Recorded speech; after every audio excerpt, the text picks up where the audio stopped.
भाई सोमवार से चलेगा, बता दिया जाए। आपका सीआरपीसी पूरा हो जाए ताकि दबाव कम रहे।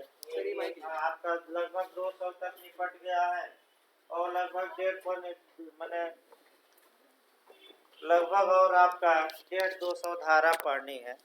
तो ये जल्दी निपट जाए तो आपका और सब्जेक्ट और आपका फिर बता दीजिए भाई, वीडियो से भी कुछ देखते रहिए अभी।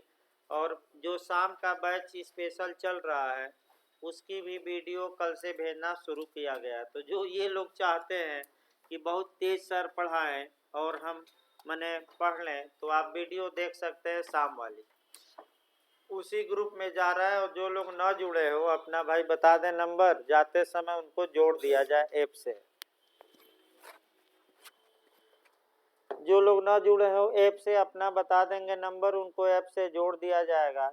और शाम को आपका एविडेंस और सीआरपीसी चल रही है। एविडेंस का भी पहला क्लास था, वहीं 15 दिन चलेगा एविडेंस स्पीडी ट्रायल में। तो आप जैसे कि वीडियो तेज करने का ऑप्शन नहीं है स्पीड में, तो उसका उपाय यह है कि जब स्पीड में पढ़ाया जाए तो वहीं पढ़ लीजिए। अब 15 दिन में एविडेंस समाप्त हो जाएगा शाम को। सुबह ही थोड़ा बहुत फंसा है तो आप कुछ वीडियो से पढ़िए। और आपका इतना ज़्यादा सिलेबस है कि भाई ऊपर ऊपर हम पढ़ा दें तो कोई मतलब ही नहीं है। धारावाहिक तो हम आज ही ख़त्म कर दें सीआरपीसी, लेकिन समस्या ये है कि भाई केवल धारा बता देने से काम नहीं चलेगा। वैसे आपका कुछ वीडियो देख लिया करिए। शाम वाला भी सीआरपीसी, सुबह वाला भी सीआरपीसी जा रहा है, शाम वाला भी। बहुत तेज पढ़ना हो तो आप शाम वाले पढ़ लीजिए, थोड़ा स्लो पढ़ना है तो सुबह वाला। ये आपको बताया जा रहा है। आइए सीआरपीसी में आपका 189 तक हुआ था, इसके आगे बढ़ा जाए भाई। अब आपका न्यायिक कार्यवाही शुरू होगी, यानी कि अब पुलिस कार्यवाही। हाँ देखिए, एक लोग पूछ रहे थे कि 157 और 173 में अंतर क्या है। तो 157 में तांत्रिक रिपोर्ट या घटना की रिपोर्ट या प्रारंभिक रिपोर्ट भेजी जाती हैं, यानी कि जब एफआईआर हुआ तो एफआईआर की कॉपी भेजी जाती है और केस डायरी की प्रतिलिपि भेजी जाती है और यह लिखकर भेजा जाता है कि अभियुक्त गिरफ्तार हो गया है कि नहीं हुआ है। और पुलिस यह भी लिखकर भेजती है कि मैं अन्वेषण करूंगी कि नहीं करूंगी। ये प्रारंभिक रिपोर्ट कही जाती है, पूछा गया यूपी में। और 173 का क्लाज 2 जो है वह आपका अन्वेषण पूरा होने के बाद, यानी कि तफ्तीश या इन्वेस्टिगेशन पूरा होने के बाद रिपोर्ट भेजी जाती है और उस रिपोर्ट को पुलिस रिपोर्ट कहा जाता है। यानी कि अन्वेषण की शुरुआती दौर में रिपोर्ट 157 और इन्वेस्टिगेशन या विवेचना पूरा हो गई तब मजिस्ट्रेट को रिपोर्ट भेजिए 173 के क्लास 2 में, और उसे क्या कहा जाता है एक लाइन में, पुलिस रिपोर्ट। ये आईएएस कॉग्निजेंस का देखा जाए भाई। अब कॉग्निजेंस के बारे में प्रावधान आपका जो दिया गया है वह आपका कह सकते हैं कि आपका धारा 190 से लेकर 199, ये पहले याद रखना है। इधर से आपका क्वेश्चन बनता है और 1 या 2 क्वेश्चन बनता है। आपका सबसे पहला आया कि सबसे प्रथम न्यायिक कार्यवाही कौन की जाती है। तो अगर ये क्वेश्चन बने कि सबसे पहले जुडिशियल प्रोसीडिंग कौन होती है, तो आपका जवाब रहेगा कॉग्निजेंस या संज्ञान। संज्ञान का शाब्दिक अर्थ होता है अवगत होना या भिज्ञ होना, जानकारी प्राप्त करना। यानी कि जब मजिस्ट्रेट पहली बार न्यायिक रूप से अपराध घटित होने की जानकारी प्राप्त करता है उसी को संज्ञान कहा जाता है। यानी कि इसका मतलब ये हुआ कि कॉग्निजेंस का मतलब ये हुआ कि संज्ञान अपराध का लिया जाता है, अपराधी का नहीं। यानी कि अपराध हुआ कि नहीं और एविडेंस है कि नहीं, अभी इस बात की जांच करता है न्यायालय। कौन अपराध किया इसका डिसीजन ट्रायल में किया जाता है, विचारण में। तो अगला क्वेश्चन आया कि संज्ञान अपराध का लिया जाता है कि अपराधी का, अपराध का। यूपीएफयू ने जो क्वेश्चन बनाया इस बार कि संज्ञान को कहाँ परिभाषित किया गया है, तो आप लोग बताइए क्या कहीं भी धारा 2 में हमने कॉग्निजेंस को बताया है? नहीं।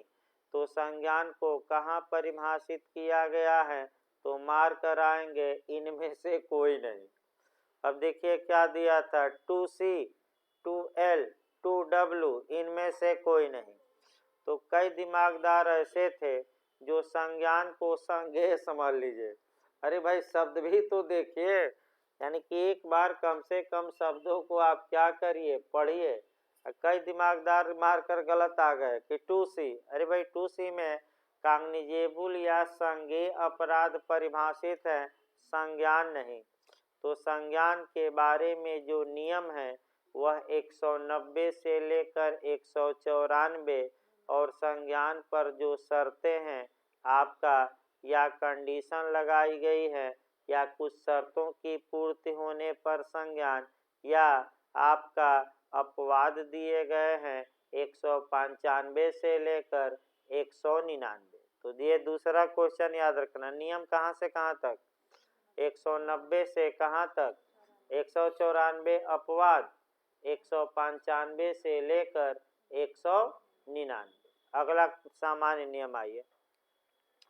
इसके बाद सामान्य नियम, अगला नियम ये देखा जाता है कि संज्ञान की समय सीमा क्या है। तो संज्ञान का लिमिटेशन पीरियड या अवधि क्या होती है, यहाँ से भी एक क्वेश्चन बनता है और वह आपका जाना है 468, यानी कि CRPC की धारा 468। सही है ना, देख लीजिए एक बार, इसको जरूर याद करिएगा भाई, यहाँ से क्वेश्चन एक बनता है। एक हम अभी शुरू नहीं किए संज्ञान के बारे में अभी सामान्य नियम चल रहा है। संज्ञान का परिसीमा काल, यहाँ से ज़्यादा क्वेश्चन बनता है कि संज्ञान की समय सीमा क्या होगी। तो ये लिस्ट जरूर याद रखिएगा, ध्यान से समझिएगा। यदि किसी अपराध में केवल जुर्माने का दंड है तो न्यायालय को, मजिस्ट्रेट को उस अपराध का कितने दिनों के अंदर संज्ञान ले लेना है, अवगत हो जाना चाहिए। तो 6 मास। अगर किसी अपराध में, फिर रटे रहिए, केवल फाइन का दंड है तो ऐसी दशा में कॉग्निजेंस कितने दिनों के अंदर, 6 मास। अगर किसी अपराध में कारावास का दंड है 1 वर्ष तक, 1 वर्ष या उससे कम, तो ऐसी दशा में आपका 1 वर्ष में संज्ञान होगा। और अगर किसी अपराध में 1 वर्ष से अधिक की सजा है लेकिन 3 वर्ष तक या उससे कम है, तो उस अपराध का संज्ञान कितने साल के अंदर कर लेना है, 3 साल। बार काउंसिल ऑफ इंडिया के भी एग्जाम में पूछा गया था, आ सकता है। फिर एक बार देखिए, अगर किसी अपराध में केवल फाइन है तो आपका कितने दिन में कॉग्निजेंस ले ले मजिस्ट्रेट, तो आपका क्या जवाब रहेगा, 6 माह में। अगर किसी अपराध में कारावास का दंड है और 1 वर्ष या उससे कम का कारावास का दंड है तो कितने दिनों में अवगत हो जाए, 1 वर्ष। और अगर किसी अपराध में 1 वर्ष से अधिक की सजा है किंतु कितना तक, 3 वर्ष तक, इस बीच में सजा है, तो संज्ञान की समय सीमा कितनी, 3 वर्ष। और फिर आपका बार काउंसिल में पूछा गया कि 3 वर्ष से अधिक के दंड से दंडनीय अपराधों में संज्ञान की समय सीमा बताइए। तो कोई समय सीमा नहीं, बस एक लाइन याद रखना, कितना समय सीमा, कोई नहीं। तो किन अपराधों में कोई समय सीमा नहीं है संज्ञान की, ये बार काउंसिल ऑफ इंडिया के एग्जाम में पूछा। तो कितने साल से अधिक, जिसमें कि सजा 3 साल से क्या हो, अधिक, ये रट कर जाना है।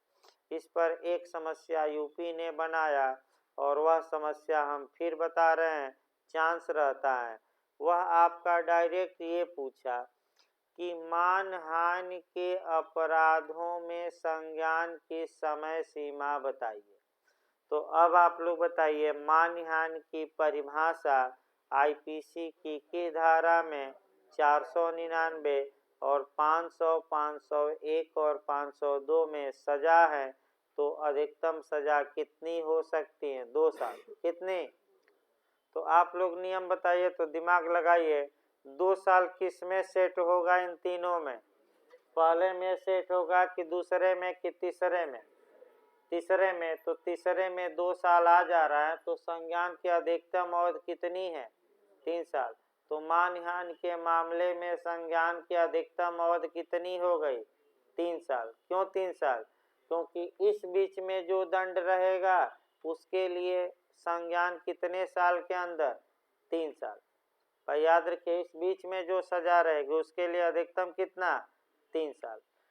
अब अगला आइए, संज्ञान के बारे में आपका अगला नियम देखा जाए और आपका सेक्शन वाइज अब शुरू किया जाए, क्योंकि भाई बहुत ज़्यादा बताना संभव नहीं है। 190 में आपका निश्चित रूप से क्वेश्चन बनता है और 190 से जो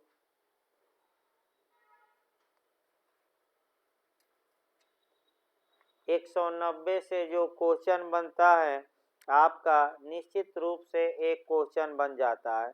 और आपका अच्छे से देखिए, जो यूपी ने बना वो भी बताया गया।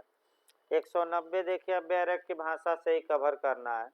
मजिस्ट्रेटों द्वारा अपराधों का संज्ञान। देखिए क्या कहा गया, पहला खंड देखिए, इस अध्याय के उपबंधों के अधीन रहते हुए, इसका मतलब कि 190 पूर्ण प्रावधान नहीं करता। इस अध्याय में जो और प्रावधान है उसका भी पालन करना होगा, यानी कि उसको ध्यान में रखते हुए। तो क्या ध्यान में रखा जाएगा? अपवाद दिए गए हैं, शर्तें दी गई हैं। 195 से लेकर कहाँ तक? 199। यानी कि जब भी मजिस्ट्रेट 190 में संज्ञान करे अपराध का, कम से कम आपका एक बार ये देखे कि क्या ऐसा मामला तो नहीं है जो आपका 195 से लेकर 199 तक में आ रहा है। अगर उसमें आ जाए तो जब तक कि वे शर्तें पूरी न हो तब तक कॉग्निजेंस नहीं। तो यही अन्य उपबंधों के अधीन रहते हुए का मतलब बताया गया। अगला देखिए, कोई प्रथम वर्ग न्यायिक मजिस्ट्रेट। तो अगला क्वेश्चन, सामान्यतः कॉग्निजेंस कौन लेता है? First class judicial magistrate. कौन लेता है? First class judicial magistrate. और उपधारा 2 के अधीन विशेषतया सशक्त किया गया कोई द्वितीय वर्ग मजिस्ट्रेट। इसका मतलब ये हुआ कि सेकेंड क्लास जुडिशियल मजिस्ट्रेट, द्वितीय वर्ग न्यायिक मजिस्ट्रेट तभी किसी अपराध का संज्ञान ले सकता है जब वह उपधारा 2 के अधीन उसे पावर दिया गया हो, अथराइज किया गया हो। तो बताइए, क्या सामान्यतः कौन संज्ञान ले सकता है? प्रथम वर्ग, द्वितीय वर्ग, दोनों, इनमें से कोई नहीं। प्रथम। द्वितीय वर्ग मजिस्ट्रेट सामान्यतः संज्ञान लेगा कि नहीं? नहीं। कब लेगा? जब वह क्या हो? सशक्त। तो कौन सशक्त करेगा? यही क्वेश्चन गलत होता है। और आपका इस क्वेश्चन को पहले बेरेक्ट तब 2 जगह से कोरिलेट करते हैं भाई, बहुत ये गलती होती है कंपटीशन में। और एक साथ 2 हम क्वेश्चन बताएंगे और कंफ्यूजन ज़्यादा रहता है। देखिए पहले खंड 2 तुरंत अब देख लेना है। मुख्य न्यायिक मजिस्ट्रेट किसी द्वितीय वर्ग मजिस्ट्रेट को ऐसे अपराधों का जिसकी जांच या विचारण करना उसकी क्षमता के अंदर है, उपधारा 1 के अधीन संज्ञान करने के लिए सशक्त कर सकता है। तो फिर क्वेश्चन बनता है कि प्रथम वर्ग न्यायिक मजिस्ट्रेट किन अपराधों का संज्ञान? सभी। द्वितीय वर्ग न्यायिक मजिस्ट्रेट सामान्यतः संज्ञान लेगा नहीं। तो संज्ञान कब लेगा? जब किसके द्वारा अथराइज हो? उच्चतम न्यायालय की, उच्च न्यायालय की, सत्र न्यायालय कि मुख्य न्यायिक मजिस्ट्रेट, बताए किसके द्वारा, तो मुख्य न्यायिक मजिस्ट्रेट द्वारा।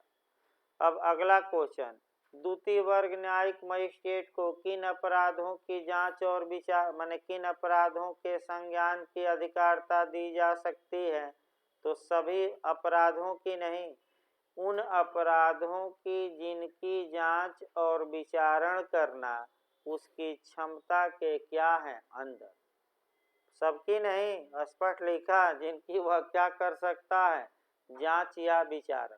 अगला क्वेश्चन देखिए, इसी के साथ आपका 260 पढ़ लीजिएगा और एक साथ लिख लीजिए 190 का क्लास 1 मैंने एक धारा 190 और आपका इसी के साथ धारा 260।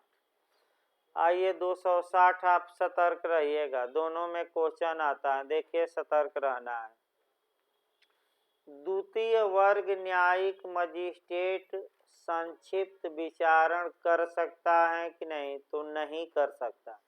प्रथम वर्ग भी नहीं कर सकता सामान्यतः, द्वितीय वर्ग भी नहीं। तो द्वितीय वर्ग या प्रथम वर्ग न्यायिक मजिस्ट्रेट संक्षिप्त विचारण किसके द्वारा ऑथराइज करने पर कर सकता है, तो अब सीजीएम यहाँ न मार दीजिएगा, यहाँ नियम अलग है, किसके द्वारा, हाई कोर्ट।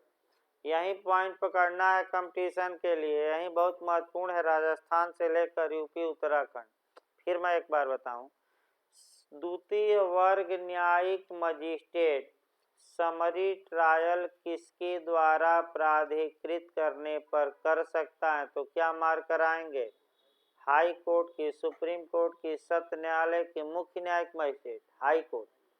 और अगर संज्ञान पूछे 190 तो किसके द्वारा सशक्त करने पर, सीजीएम, यानी कि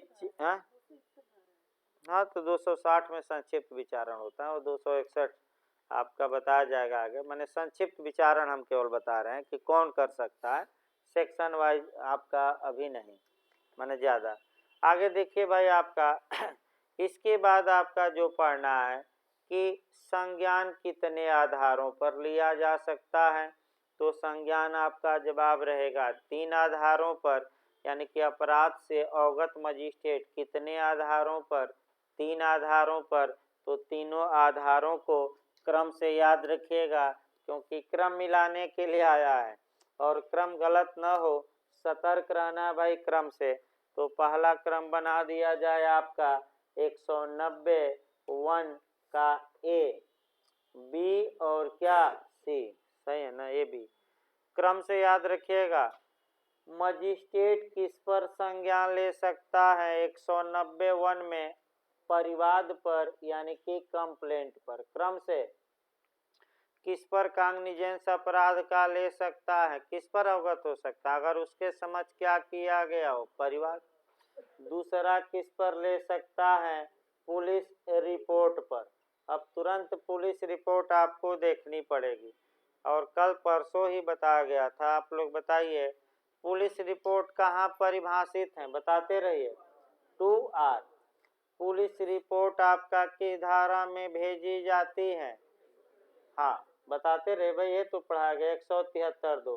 पुलिस रिपोर्ट कितने प्रकार की, 2 प्रकार की, या तो एक हो सकता है साक्ष्य का क्या पर्याप्त होना, इसे हम क्या कहते हैं, चार्जशीट या चालानी शीट, और एक का साक्ष्य अपर्याप्त होना, इसको क्लोजर रिपोर्ट या शॉर्टकट में क्या कहते हैं, एफआर। अब आप समझिए, अब बताइए आप, पुलिस रिपोर्ट पर संज्ञान की बात कही गई है कि चार्जशीट या क्लोजर रिपोर्ट पर, तो कानून क्या कहता है, पुलिस रिपोर्ट की चार्जशीट पर। चार्जशीट पर कहाँ लिखा है भाई, बैरक की भाषा, फिर एक बार देखिए, 1 2 लोग नए लोग अपना थोड़ा यही तो पकड़ना है पॉइंट, और क्या है बैरक में। पुलिस रिपोर्ट पर लिखा गया है कि साक्ष्य पर्याप्त या अपर्याप्त होने पर, एक बार बैरक भी देखिए तो क्या लिखा है, पुलिस रिपोर्ट। और पुलिस रिपोर्ट में चूंकि चार्जशीट और अंतिम रिपोर्ट दोनों है, अब यही समस्या बनेगा कि अगर पुलिस ने लिखकर ये भेजा कि साक्ष्य पर्याप्त नहीं है, तो क्या उस आधार पर मजिस्ट्रेट अपराध का संज्ञान ले सकता है? ले सकता है। अगर मजिस्ट्रेट ने कागज पत्र पढ़ा, मजिस्ट्रेट को लगा कि साक्ष्य पर्याप्त हैं और पुलिस ने निष्कर्ष निकालने में क्या की है गलती, तो मजिस्ट्रेट एफआईआर पर भी संज्ञान ले सकता है। इसका उत्तम उदाहरण आरुषि मर्डर केस है, और जहां की सीबीआई ने क्लोजर रिपोर्ट लगाया, मजिस्ट्रेट ने देखा कि साक्ष्य तो हैं, लेकिन सीबीआई ने निष्कर्ष क्या निकाला? गलत। तो संज्ञान ले सकता है भाई। एफआईआर पर अब पूछ सकता है कि चार्जशीट पर लिया जाएगा कि एफआईआर पर, कि दोनों पर? दोनों मार्क कराइए, क्योंकि आपका पुलिस रिपोर्ट में ये क्या है? दोनों शामिल। अगला, ये स्वयं के ज्ञान पर मजिस्ट्रेट संज्ञान ले सकता है या अन्यथा ले सकता है या किसी की सूचना पर। तो यहाँ एक नया क्वेश्चन बन सकता है।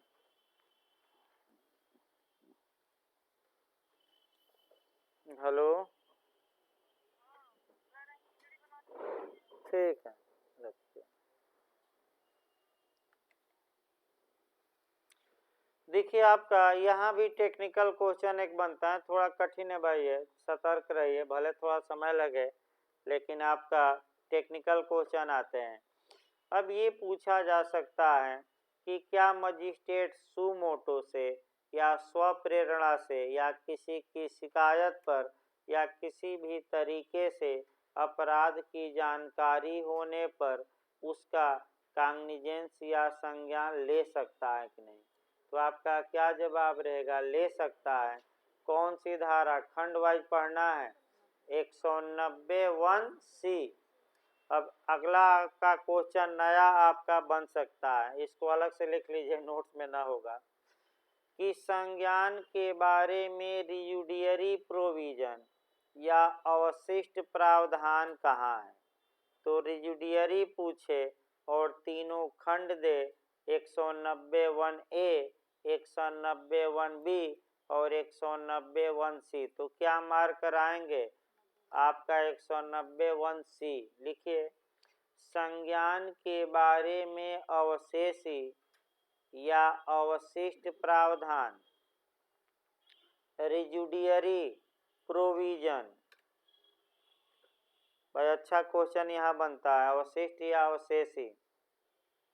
तो कौन सी धारा? आपका 190(1)(c, जो ये स्वयं के ज्ञान पर है या किसी की शिकायत पर या अन्यथा शब्द, ये अन्यथा शब्द अति महत्वपूर्ण है और इससे सतर्क रहना, यही रिजुडियरी प्रावधान करता है। अगला देखिए भाई, आगे नियम बढ़ा जाए। 100 आपका 90। हाँ, संज्ञान एक आधार पर लिया जाएगा कि एक साथ कई आधार पर? ये भी क्वेश्चन बनता है। संज्ञान या तो परिवाद पर लिया जाएगा या पुलिस रिपोर्ट या स्वयं के ज्ञान पर, यानी कि किसी एक आधार पर ही लिया जाएगा, दो या तीनों पर एक साथ नहीं। और इसका वर्णन सीआरपीसी की धारा 210 में किया गया है, यानी कि संज्ञान एक आधार पर लिया जाएगा, एक साथ एक से अधिक आधारों पर नहीं। संज्ञान एक बार लिया जाता है, बार बार नहीं, और एक ही आधार पर लिया जाएगा। इसका प्रावधान सीआरपीसी में कहाँ है? तो सीआरपीसी का सेक्शन 210। तुरंत लिखना है, लिखिए, पैराग्राफ चेंज कर लीजिए अलग से। सिद्धांत भी बन सकता है, लिखिए। सीआरपीसी की धारा, कई धाराएं कोरिलेट भी हो रही हैं, देखिए। सीआरपीसी की धारा 210 के अनुसार संज्ञान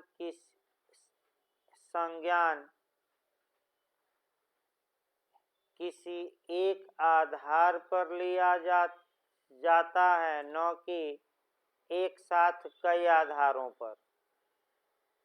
संज्ञान किसी एक आधार पर लिया जाता है, न कि एक साथ कई आधारों पर। ये पूछ सकता है, और समाज में जाएंगे तो ज्यादा लोग यही पूछते हैं आपको भरमाने के लिए।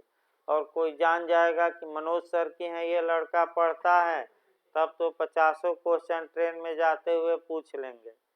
और आप पूछ लीजिए 2 क्वेश्चन तो टाँय टाँय फीस, यानी कि बोलती बंद हो जाएगी।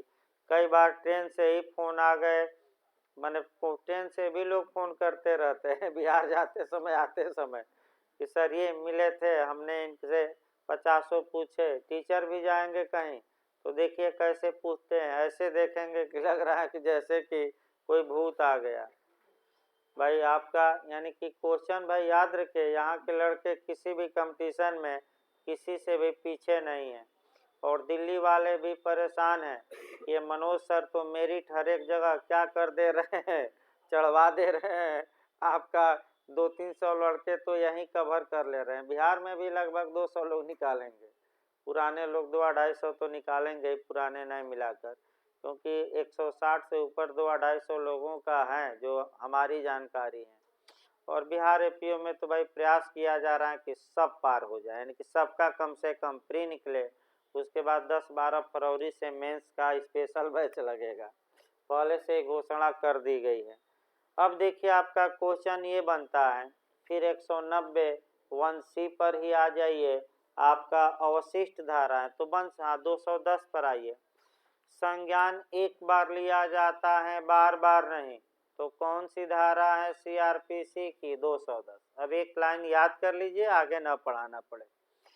अगर मजिस्ट्रेट के समक्ष परिवाद किया गया है और मजिस्ट्रेट परिवाद पर संज्ञान लेकर जांच या विचारण कर रहा है, इसी बीच मजिस्ट्रेट को दिखाया जाता है कि हजूर जिस मामले की आप जांच या विचारण कर रहे हैं उस मामले में तो पुलिस आपका इन्वेस्टिगेशन कर रही है, अन्वेषण भी कर रही है एफआईआर दर्ज करके।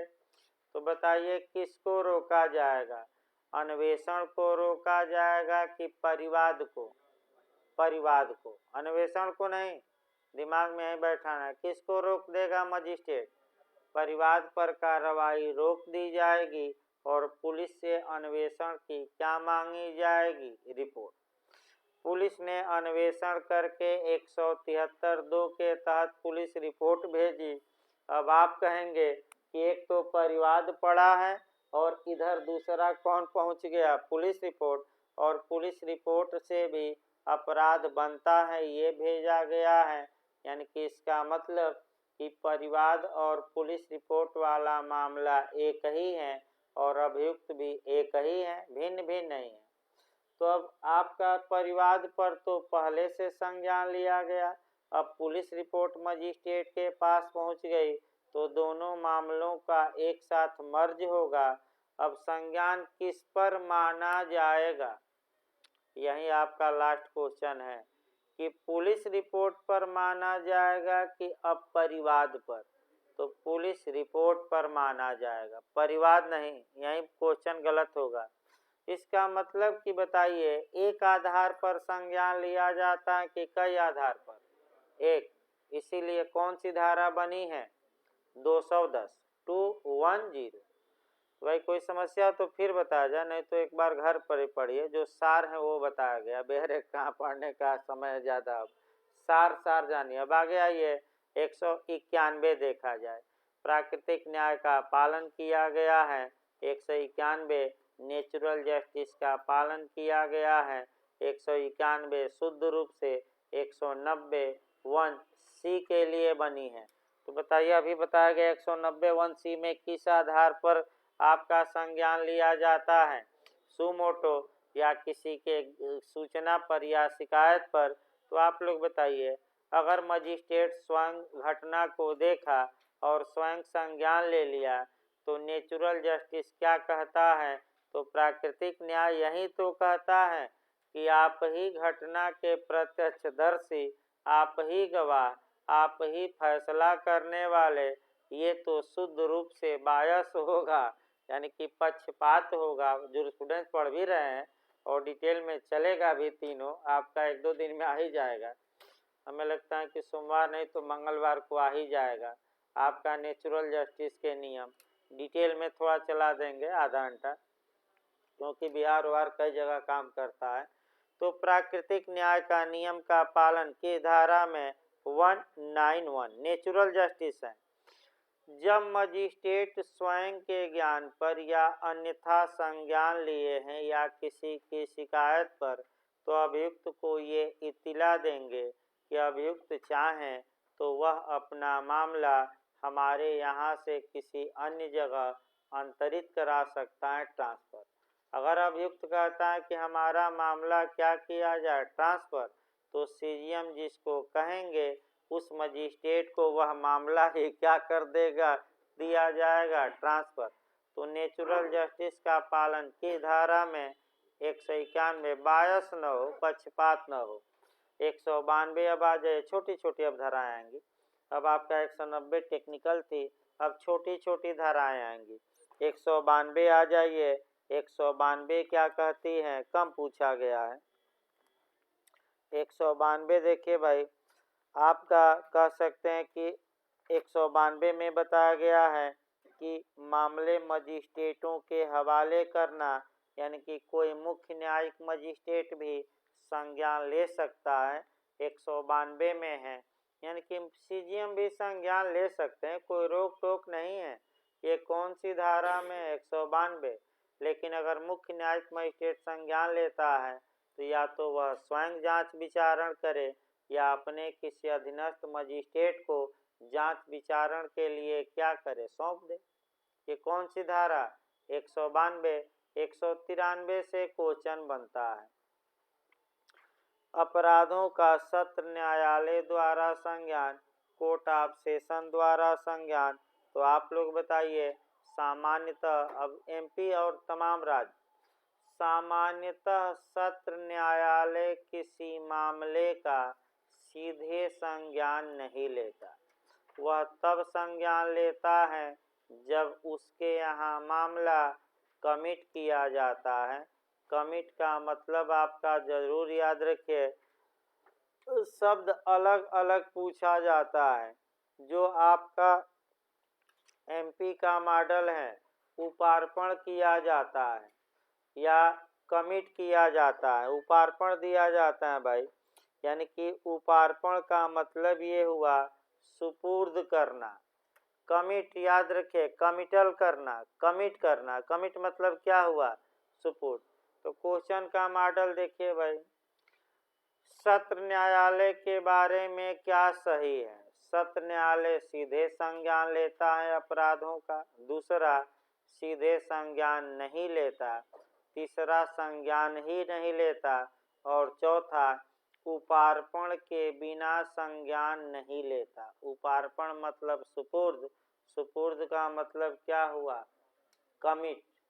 तो कौन ऑप्शन सही मार्क कराएंगे, उपार्पण के बिना संज्ञान नहीं लेता, यही सही रहेगा। लेकिन 3 ऐसी कंडीशन है जहां की नहीं, 1 2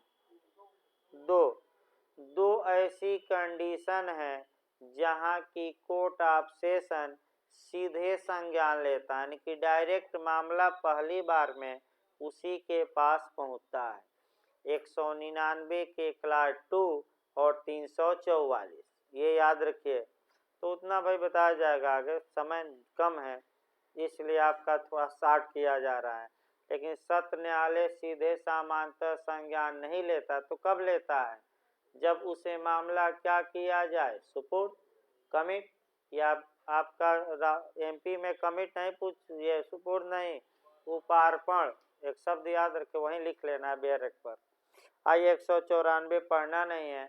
अब 195 से लेकर 199 तक धुआंधार क्वेश्चन बनता है केवल प्री के लिए, यानी कि प्री में 1 या 2 क्वेश्चन इधर से आते हैं और बस 3-3 लाइन याद रखिए। प्री के लिए पूरा बैरक न पढ़िएगा, बिहार के लिए भाई समय हो तो पढ़िए, नहीं तो 3-3 4-4 लाइन सबके लिए क्या करना है, रट्टा मारना है। 195 लोक न्याय के विरुद्ध अपराधों के बारे में और मिथ्या साक्ष्य देने के लिए। तो आपका पहला क्वेश्चन बनता है कि अगर पुलिस ने या कोई आदेश दिया, आपने उस आदेश का पालन नहीं किया, तो परिवाद पुलिस मजिस्ट्रेट के यहाँ कर सकती हैं। पुलिस परिवाद, अब ये पूछा जाता है क्या पुलिस भी परिवाद करती हैं, तो सामान्यतः नहीं, लेकिन जब मामला किस में आ जाएगा 195, यानी कि एक उदाहरण देखिए, पुलिस ने धारा 160 के तहत किसी व्यक्ति को तलब किया जो तथ्य और परिस्थितियों से क्या था परिचित, और वह व्यक्ति आया ही नहीं, तो आया नहीं तो अपराध किया। अब ऐसे अपराध का कॉग्निजेंस कैसे लिया जाएगा, तो आम आदमी मुकदमा नहीं कर सकता, मुकदमा केवल कौन कर सकती है, पुलिस या उसका वरिष्ठ अधिकारी। तो मुकदमा कैसे संज्ञान लिया जाएगा, परिवाद पर कि पुलिस रिपोर्ट पर कि स्वयं के ज्ञान पर, तो अब सीमित दायरा हो जाएगा। क्या करना पड़ेगा, परिवाद, पुलिस रिपोर्ट नहीं, क्या करना पड़ेगा, परिवाद। दूसरा जो सबसे महत्वपूर्ण बनता है कि क्या न्यायालय भी परिवाद करता है, तो अगर न्यायालय में कोई व्यक्ति न्यायालय के आदेश को नहीं माना या न्यायालय में मिथ्या साक्ष्य दे दिया, फॉल्स एविडेंस, तो ऐसी दशा में न्यायालय स्वयं परिवाद करेगा, इसमें कोई शक नहीं है। तो क्या न्यायालय परिवाद करता है, तो आपका सामान्यतः नहीं, लेकिन किस में मामला आ जाए 195, तो कौन से मामले हैं जहां न्यायालय भी परिवाद करता है, तो दो तो कम से कम उदाहरण बताइएगा, कौन कौन। पहला, न्यायालय के आदेशिका को न मानना, और दूसरा क्या, आपका न्यायालय में मिथ्या साक्ष्य देना। अगर कोई व्यक्ति न्यायालय में फॉल्स एविडेंस दिया है तो आप परिवाद नहीं कर सकते, बस न्यायालय से आप एप्लीकेशन देकर मांग कर सकते हैं कि न्यायालय इस मामले में स्वतः परिवाद करे और मिथ्या साक्ष्य देने वालों के खिलाफ क्या करे, कार्रवाई। आप कुछ नहीं कर सकते, बस मांग कर सकते हैं। अब करे या ना करे किसके ऊपर है, न्यायालय के ऊपर। बहुत महत्वपूर्ण धारा है, उतना बताना। 196 छोड़ 195 ए पूछा जा सकता है, और जब भी 195 ए पढ़िए, आपका आईपीसी की धारा भी 195 ए पढ़ना है। सबसे अच्छा तरीका है सीआरपीसी की धारा 195 ए और आईपीसी की धारा कौन सी, 195, एक साथ पढ़ा जाता है। आईपीसी की धारा 195 में है कि अगर कोई व्यक्ति गवाह को धमका रहा है, फुसला रहा है, उकसा रहा है, दुष्प्रेरित कर रहा है कि वह फर्जी या मिथ्या या फाल्स गवाही दे दे, तो जो व्यक्ति उकसाया है, धमकाया है या एबेट किया है, वह 195 आईपीसी के तहत दंड का क्या होगा, भागी। और ऐसे अपराध का संज्ञान किस में लिया जाएगा, 195 ए स्पेशल नियम बताती है। और ऐसी दशा में कोई भी व्यक्ति क्या कर सकता है, परिवाद की पुलिस रिपोर्ट की स्वयं का ज्ञान, परिवाद, बस एक लाइन।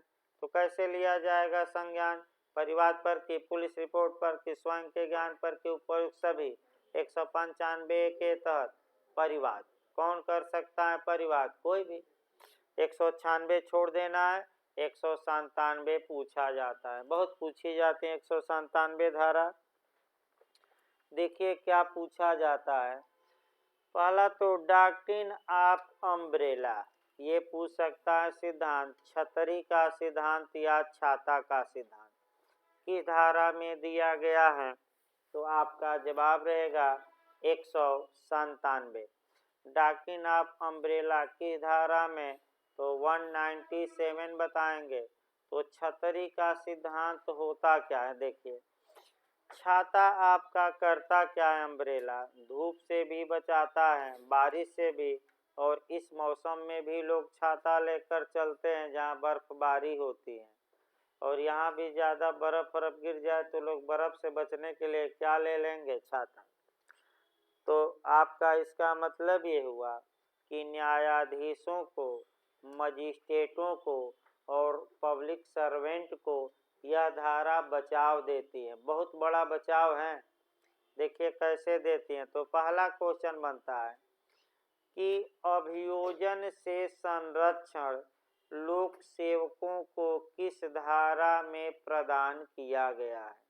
तो आपका जवाब रहेगा धारा 197। कौन सा धारा? आपका अभी बताएंगे हम। दूसरा क्वेश्चन बनता है कि धारा 197 के तहत किसको प्रोटेक्शन दिया गया है? मजिस्ट्रेट को, न्यायाधीशों को, लोक सेवकों को, उपर्युक्त सभी। तो क्या मार्क कराएंगे? उपर्युक्त सभी। पब्लिक सर्वेंट को भी क्या बचाव दिया गया है शुद्ध रूप से? अब यही आपको समझना है। अगर कोई मजिस्ट्रेट या कोई न्यायाधीश या कोई सरकारी कर्मचारी, चाहे लेखपाल हो और चाहे बैंक वाला हो और चाहे कोई भी हो, सरकारी कर्मचारी माने पब्लिक सर्वेंट, अगर वह ऑन ड्यूटी, ऑफ ड्यूटी नहीं, अगर वह ऑन ड्यूटी का मतलब अपने पदीय कर्तव्य के निर्वहन में, यानी कि काम करते हुए कोई अपराध किया, अपराध का मतलब कोई घोटाला किया, कुछ भी किया, तो उस अपराध के विरुद्ध या उसके विरुद्ध मजिस्ट्रेट 190 के तहत कॉग्निजेंस तभी लेंगे अपराध का, जबकि याद रखिए संज्ञान तभी लेंगे जब या तो अगर लोक सेवक केंद्रीय सरकार का है तो केंद्रीय सरकार, या राज्य सरकार का है तो राज्य सरकार इसके लिए क्या दे दे? अनुमति। कौन अनुमति दे दे? केंद्रीय सरकार का लोक सेवक है तो कौन? केंद्रीय सरकार, और राज्य सरकार का है तो राज्य। यह धारा दो एंगल से देखनी है। एक भ्रष्टाचारियों को प्रोटेक्शन भी देती है, तो दूसरा आपका लोक सेवकों को संरक्षित भी करती है। लोक सेवकों को इसलिए संरक्षित करती है कि लोक सेवक बिना किसी डर भय के अपना काम करें, कि कोई मुकदमा वकील साहब ही धमकाएं, रोज जाकर मुकदमा कर देंगे, तो डरना नहीं है क्योंकि सरकार आपके क्या है? साथ। लेकिन भ्रष्टाचार की जननी ये है कि लोक सेवक भ्रष्टाचार करते हैं, खूब अरबों करोड़ों का घोटाला जैसे यादव सिंह जी किए थे और तमाम लोग, और उसके बाद सरकार के परम भक्त हो जाते हैं, अंधभक्त, और पार्टी फंड में पैसा देते हैं और उनके खिलाफ सरकार कोई एक्शन ही नहीं लेती। ये दूसरा इसका पहलू है। यही धारा भ्रष्टाचारियों को क्या करती है कि खूब फलो फूलो, कोई बिगाड़ने वाला नहीं है, बस आप सरकार के साथ क्या रहिए। अब देखिए होता क्या था कि अनुमति मांगी जाती थी सरकार से और सरकार उस लेटर को दबा देती थी। लोग रिटायर भी हो गए, पेंशन भी पा लिए, मर भी गए, चले गए, और वैसे ही 20 साल से अनुमति के लिए एप्लीकेशन कहाँ पड़ा है? कोर्ट में, और 190 में संज्ञान ही नहीं लिया जाता था और मामला आगे बढ़ जाता था। तो सुप्रीम कोर्ट की कुदृष्टि इस पर पड़ी और वहीं एपीओ में पूछा गया था, सुप्रीम कोर्ट की नज़र पड़ी और सुप्रीम कोर्ट ने कहा कि ये तो काम ठीक नहीं है। आप समय निर्धारित कर दिया, यानी कि सुब्रमण्यम स्वामी बनाम मनमोहन सिंह एवं अन्य का केस है, जिसमें कि बता दिया गया कि भ्रष्टाचारियों के लिए आपका 3 माह में 2 माह की नहीं, अभी बता रहा हूँ, सामान्यतः 3 माह, सामान्यतः 3 माह में आप फैसला ले लीजिए, 1 माह और आपको दिया जाएगा। यानी कि यूपीएपीओ में पूछा गया अधिकतम कितने दिनों में? 4 याद रखें, कितने? 4। अधिकतम और पूछे तो कितना? यानी कि 4 माह में सरकार ये फैसला ले ले कि हम अनुमति देंगे कि नहीं देंगे। अगर 4 माह में नहीं देती, फैसला नहीं लेती, तो न्यायालय संज्ञान ले लेंगे और सब कुछ क्या माना जाएगा? वैध। इसमें कोई शक नहीं है। तो केस इस पर लिख लीजिए भाई। केस आपका यूपी में आ चुका है, 4 मास जरूर याद रखिए। सुब्रमण्यम स्वामी बनाम मनमोहन सिंह एवं अन्य, सुब्रमण्यम स्वामी वर्सेज मनमोहन सिंह एवं अन्य। 4 माह में सरकार फैसला ले ले। कि वह अनुमति देगी कि नहीं देगी। कितने मार्क, उसको लिख लीजिए 4 मार्क, ये पूछा गया था। अगला 197 के बाद देखा जाए, भाई इतना ही पर्याप्त है क्योंकि समय कम है, नहीं तो और बताया जाता। 100 आपका 98 आ जाइए, विवाह के विरुद्ध अपराधों के लिए अभियोजन। तो ये अभियोजन केवल परिवाद पर होगा। FIR माने पुलिस रिपोर्ट, विवाह के विरुद्ध अपराधों का अभियोजन किस पर होगा, तो परिवाद पर। यहाँ जो आपका क्वेश्चन बन सकता है वह बन सकता है कि किस अपराध में केवल पति पीड़ित होता है, तो वह आपका 2 अपराध हैं। कौन कौन, IPC 497 और IPC की धारा 498। पिछली बार यूपी में बना था, किसी विवाहिता स्त्री को आपराधिक आशय से फुसला ले जाना, IPC की धारा 498 बना था। लेकिन फिर यहाँ जो क्वेश्चन वर्तमान में बनने का चांस है, जो ये धारा 497 इसमें लिखी गई है 198 के क्लास 2 में, 198 CRPC के क्लास 2 में देखिए 2 धाराएं लिखी गई है, 497 और क्या 498, जिसमें विक्टिम केवल कौन होता था, पति। तो एक धारा इसमें से इलीगल या असंवैधानिक घोषित कर दी गई है, कौन सी, 497, और अभी भी 498 बची है। तो क्वेश्चन आपका ये बन सकता है, किस केस के द्वारा आपका CRPC की धारा 198 के क्लास 2 के कुछ भाग को, पूरा नहीं, एक सेक्शन ही बचा है, कौन सा, 498, कुछ भाग को असंवैधानिक घोषित किया गया। तो वह केस गलत न हो, कई जगह पूछा गया था। तो Joseph Shine versus Union of India लिखे भाई, अलग से केस लिखिए। आपका जोसेफ साइन बनाम 197 के क्लास 2 पर चल रहा है। जोसेफ साइन बनाम भारत संघ AIR 2018 सुप्रीम कोर्ट। UPJ में इस पर 2 क्वेश्चन बना था वैसे। AIR 2018 सुप्रीम कोर्ट, मुख्य न्यायाधीश दीपक मिश्रा, जस्टिस दीपक मिश्रा के वाद में CRPC की धारा 198 के क्लास 2, CRPC की धारा 198 के क्लास 2 के कुछ भाग में लिख लीजिएगा, सेक्शन वहाँ ऐड कर लीजिएगा कोर्ट में, 497। कुछ भाग का मतलब कौन, 497। कुछ भाग को असंवैधानिक घोषित कर दिया गया, अनकॉन्स्टिट्यूशनल, असंवैधानिक घोषित कर दिया गया। बिहार में पूछ सकता है, चांस पूरा है। इसी में एक और क्वेश्चन UPJ ने बनाया कि किस केस में कहा गया कि पत्नी पति की संपत्ति नहीं है। तो जोसेफ साइन लिखना चाहे तो लिख सकते हैं, आपका कई बार बताया गया है ये। अगला देखिए 198 के बाद आइए 198A। देखिए ये भी आपका अभी पूछा गया था भाई, आपका 198A। देखिए भारतीय दंड संहिता की धारा 498A के अधीन अपराधों का अभियोजन, यानी कि क्रूएल्टी के बारे में। ये झारखंड में पिछली बार APO में आ चुका है क्वेश्चन, मैं मॉडल अभी बना दे रहा हूँ। ये झारखंड में APO में आया था। तो IPC की धारा 498A, यानी कि इसका मतलब ये हुआ कि क्रूएल्टी है, क्रूरता के अपराधों का संज्ञान कैसे लिया जाएगा। तो देखिए क्वेश्चन कैसे बना था, केवल परिवाद पर, केवल पुलिस रिपोर्ट पर, दोनों पर, इनमें से कोई नहीं। तो आपका नहीं भाई, परिवाद कहाँ, यहीं तो गलत होता है। देखिए पुलिस रिपोर्ट भी है।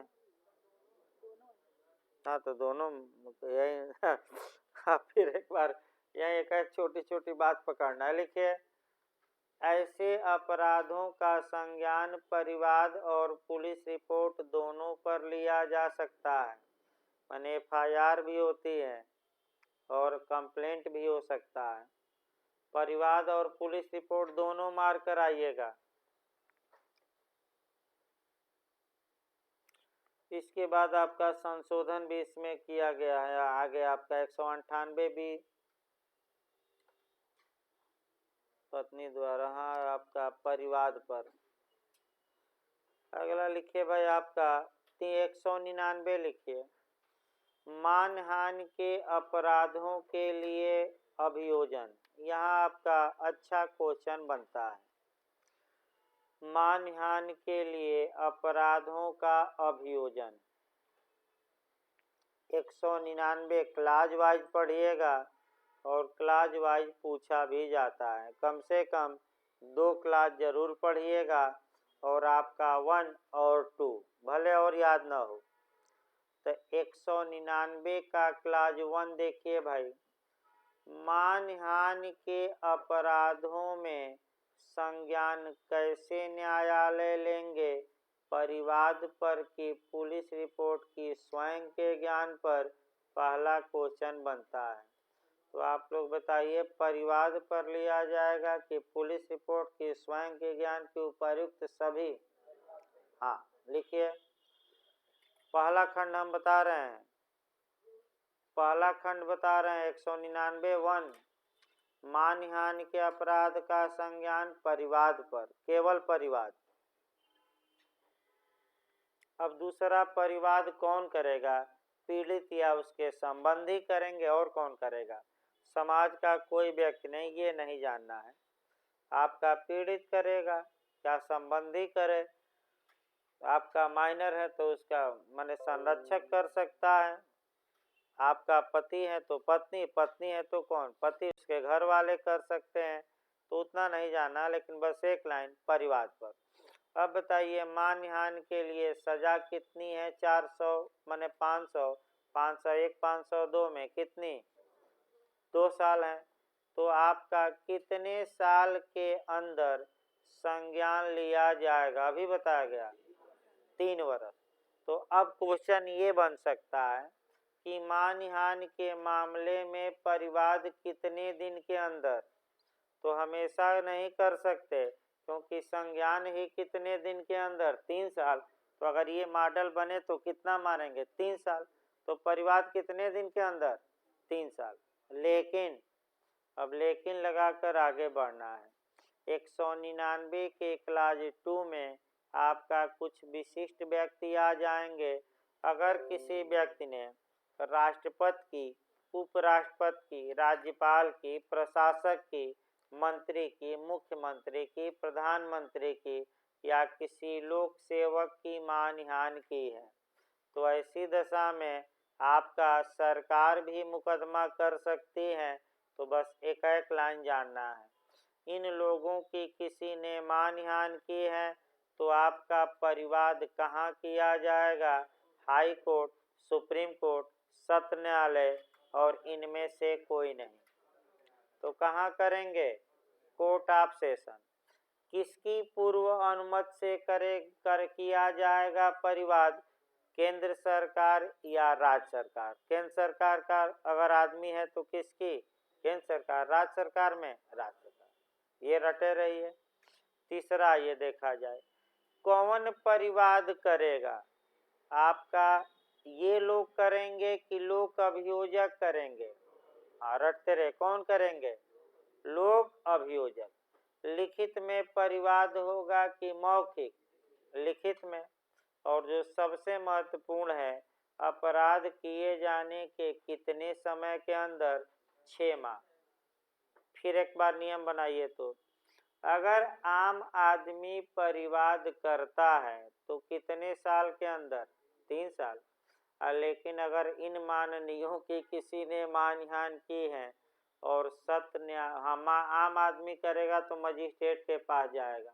लेकिन इन माननीयों की मानहानि हुई है तो लोक अभियोजक परिवाद करेगा, लिखित में करेगा, सरकार की पूर्व अनुमति से करेगा, डायरेक्ट कोर्ट ऑफ सेशन में परिवाद होगा और कितने समय के अंदर अपराध किए जाने के 6 मास के अंदर। बस इतना पॉइंट याद रखिए।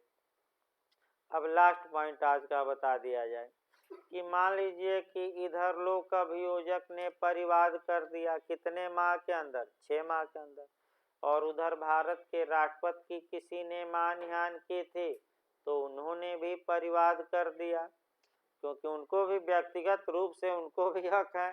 तो बताइए लोक अभियोजक को कितना समय मिलेगा? 6 माह। और राष्ट्रपति व्यक्तिगत रूप से करते हैं तो 3 साल। भाई व्यक्तिगत रूप से कितना और लोक अभियोजक करे तो 6 माह।